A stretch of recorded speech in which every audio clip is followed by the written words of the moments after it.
ஒரு செய்தி விளம்பரத்துறை அமைச்சர் என்ற முறையில் இந்த மாமன்றத்தில் மதிப்பிற்குரிய எதிர்க்கட்சி தலைவர் அவர்கள் சொன்ன சில செய்திகளுக்கு சில வரி விளக்கங்களை உங்கள் மூலமாக வழங்க விரும்புகிறேன். தன்னுடைய பேச்சிலே மாண்புமிகு எதிர்க்கட்சி தலைவர் அவர்கள் சில விளக்கங்களை ஆக்கப்பூர்வமாக ஆதாரத்தோடு கூறியிருந்தால் அதை குறிப்பிடுத்து அதன்படி இந்த தமிழ்நாடு அரசு தன்னுடைய திசைவழி போக்கை சரியான முறையில் செலுத்திக் கொள்ள தயாராக தான் இருக்கிறது. நான் முதல்வன் திட்டத்தை முடக்குவதற்கோ மாற்றுவதற்கோ எங்களுக்கு எந்த திட்டமும் இல்லை. ஆனால் சில விஷயங்களை தெளிவுபடுத்த வேண்டும். 40 நாள் விரதம் முடிப்பது போல 40 நாட்கள் ஆட்சியை இந்த தாவேக அரசு நிறைவு செய்திருக்கிறது. இந்த 40 நாட்களும் பார்த்து விட்டேன், ஏமாற்றம் மட்டும்தான் மிச்சம் என்று அவர் சொன்னார். ஆனால் மக்கள் திமுகவினுடைய 40 நாள் அல்ல 5 ஆண்டுகளையும் பார்த்துவிட்டு அந்த வந்த ஏமாற்றத்தால் தான் இப்படி ஒரு தீர்ப்பை எங்களுக்கு வழங்கி இருக்கிறார்கள். ஆளுநர் மகிழ்ச்சி, அமைச்சர்கள் மகிழ்ச்சி, ஆளுநர் மகிழ்ச்சி என்றெல்லாம் சொன்னார்.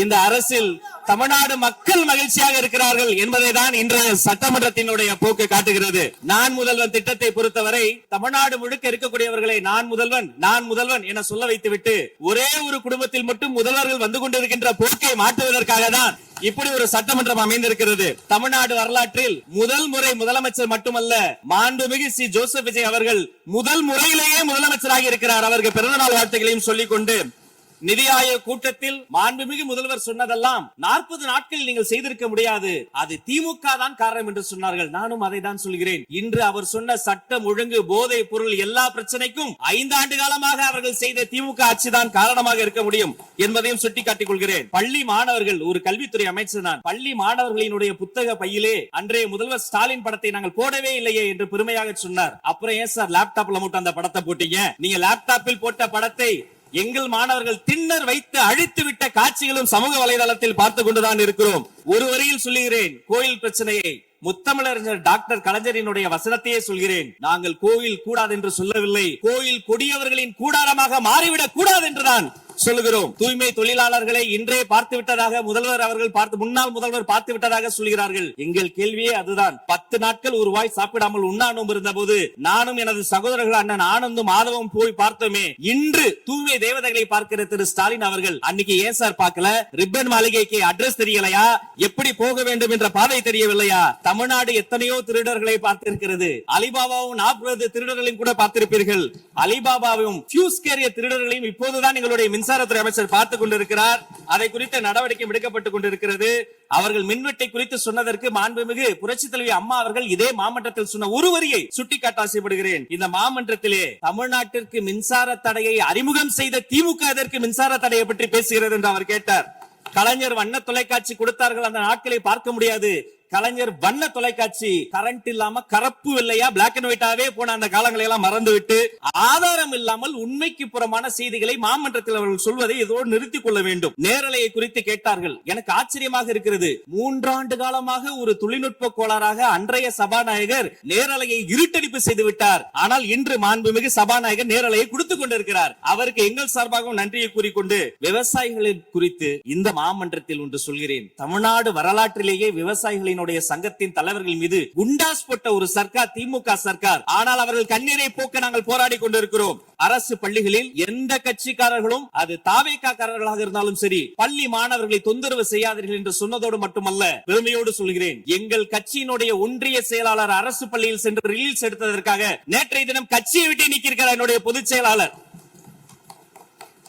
சட்டம் ஒழுங்கு பிரச்சனை பற்றி பேசுகிறவர்களுக்கு அண்ணா பல்கலைக்கழகம் நினைவுக்கு வரவில்லையா?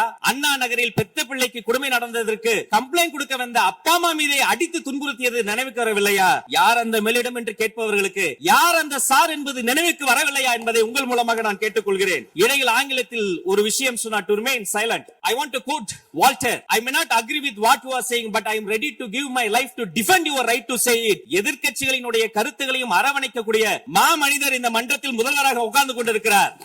ஆக்கப்பூர்வமான விமர்சனங்களை சொல்வீர்கள் என்று பார்த்தால் திரும்ப அரசியல் விமர்சனங்களை மட்டுமே சொல்லிக் கொண்டிருக்கிறீர்கள். இந்த சோஃபா கதையை எண்ணிக்கை விட போகிறார்கள். எங்கள் தலைவர் சினிமாவை விட்டாலும் அவர்கள் அட்லி என்கிறார்கள், புஷ்பா என்கிறார்கள், ஜுராசிக் பார்க் என்பார்கள் போல் இருக்கிறது. நான் ஒன்று சொல்லிக் கொள்கிறேன், அந்த சோஃபா அவர்கள் வாங்கியது, அவர்களினுடைய வசதி கருத்து வாங்கியது. மதிப்பிற்குரிய அண்ணன்களை நீங்கள் சிறுமைப்படுத்தக் கூடாது. ஆனால் ஒன்று உறுதி, எந்த காரணம் கொண்டும் பார்க்க வருகிற கூட்டணி தலைவர்களுக்கு மட்டும் பிளாஸ்டிக் சேர் போட்டதை போல சிறுமைப்படுத்தக்கூடிய கட்சி தமிழக வெற்றி கழகம் இல்லை என்பதையும் நேரத்தில் நான் தெரிவித்துக் கொள்கிறேன். சிங்க பெண்களை குறித்து அன்றே விரிவாக தெளிவாக அழகாக நான் கூறிவிட்டேன். சிங்க பெண்கள் இந்த நாட்டினுடைய தமிழ்நாடு அரசினுடைய பொக்கிஷம். அவர்களை குறித்து மீண்டும் மீண்டும் இப்படி சிறுமைப்படுத்தி பேசியதற்காக மாண்புமிகு பேரவைத் தலைவர்கள் அதை கண்டிக்க வேண்டும். சிங்க பெண்களை குறித்து இனி யாராவது தவறாக பேசினால் அதை அனுமதிக்க கூடாது. இப்படி தவறாக பேசியதற்காக அவர்கள் மன்னிப்பு கேட்க வேண்டும் என்று தமிழக வெற்றி கழகத்தினுடைய அரசு சார்பில் கேட்டுக்கொள்கிறேன். வாக்குறுதிகளை பற்றியெல்லாம் பேசினார்கள். பொதுவாக வாக்குறுதிகள் சர்வதேச அளவில் பொலிட்டிக்கல் பினாமினல் எப்படி உருவாகிறது? ஒரு பிரச்சனை, அந்த பிரச்சனைக்கான ஒரு சொல்யூஷன்ஸ், அதை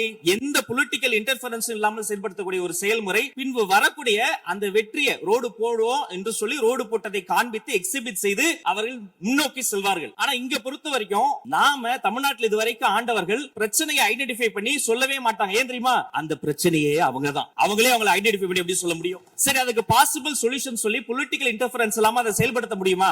ஒரு முனிசிபல் கவுன்சிலர் தொடங்கி மாண்புமிகு அமைச்சரினுடைய வீட்டில் இருக்கிறவர்கள் வரைக்கும் கமிஷன் மீது கமிஷன் அடித்து அந்த ப்ராஜெக்டே முடியாது. கடைசியில் எதை விளம்பரம் செய்வது? அந்த திட்டத்தினுடைய வெற்றியா எதை விளம்பரம் செய்வது என்றே தெரியாமல் தங்கள் தலைவரை, அதுவும் ஒரு குடும்பத்தை மட்டுமே வெறித்தனமாக விளம்பரம் செய்து செய்தி விளம்பரத்துறையின் கஜானாவை துடைத்து வைத்து சென்றிருக்கிறார்கள் என்பதையும் இந்த மாவட்டத்துக்கு தெரியப்படுத்த நான் கடமைப்பட்டு இருக்கிறேன். இன்னும் ஒவ்வொரு வரியிலும் ஆக்கப்பூர்வமாக அறிவியல் பூர்வமாக எதையாவது சொல்வார்களும் நான் தேடி தேடி பார்த்தேன். அவராக 40 நாட்கள் தேடி பார்த்து ஏமாற்றம் அடைந்தார். நான் 40 நிமிடத்திலேயே ஏமாற்றம் அடைந்து விட்டேன். இதை சொல்ல வேண்டும் என்று சொன்னால் ஒரு நகைச்சுவை காட்சியில் சொல்வதை போல அதுல ஒண்ணுமே இல்ல, கீழே போட்டுருங்க.